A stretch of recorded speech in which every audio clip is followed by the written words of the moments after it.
Sampurasun nepangkeun sim kuring Nadira di kelas 1043 bade ngadugikeun hiji dongeng anu jejerna si kabayan ngalatutut. Kieu caritana teh. Si kabayan teh jalma kebluk, pagaweana teh hees wae ti beurang. Dina hiji poe si kabayan dititah ku si Nini ngalatutut. Ceuk si Nini, "Kabayan, sia hees wae ti beurang eueuh gawe pisan sia mah. Tuh ngalatutut, da ari nyatu mah kudu jeung lauk." Ceuk si kabayan.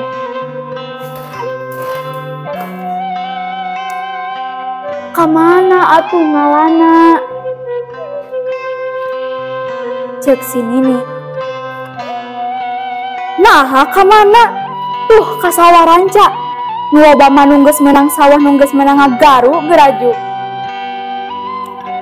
Leo si kabayan teh ka sawah nunggeus meunang ngagaru, di dinya katembong loba pisan tututna lantaran caina herang. Jadi katembong pisan tah si tutut lobana. Tapi barang diteges-teges ku si kabayan, eta sawah meuni jero kabina-bina. Da katembong kalangkang langit teh.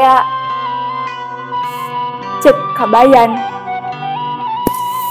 Ambu, ieu sawah meuni ka jero kabina-bina. Kumaha cara ngalatututna? Tapi da ieu tutut teh sok dialaku jelema. Mun aing teu beunang, era teuing aing ku si Nini. Rek dilegetan wae ku aing mah. Leo si kabayan neangan leget. Barang geus meunang, eta leget dibelitkeun ka nyere di jejeran ku awi panjang. Lila teh si kabayan ngalegetan eta tutut. Tapi ngan meunang hiji dua, eta oge lain meunang ku leget. Tapi si tututna keur calangap, nempel ta ka si legetna. Di imah si Nini geus neang sereh koneng dakeun ngasakan tutut teh.